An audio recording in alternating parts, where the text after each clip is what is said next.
ఎటు పోతాంది మన వ్యవస్థ? ఒక్కడికన్నా ఇలా నిజాయితీగా చెప్పండి, ఎంతమంది పాల్గొండే ఇప్పుడు మన పిల్లగాడి యొక్క శవయాత్రలో పాల్గొన్నారు.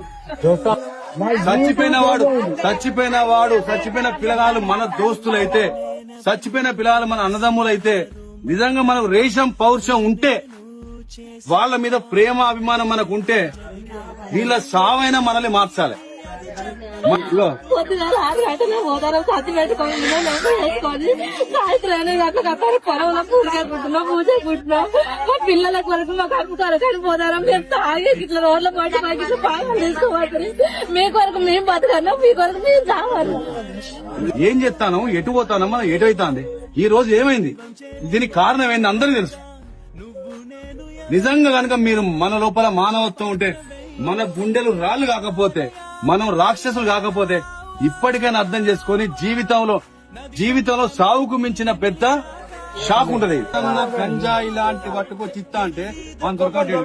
నడిపోట్లో ఆగుదాం, మార్చుకుందాం. జీవితం మళ్ళా రాదు, జీవితం మళ్ళా రాదు.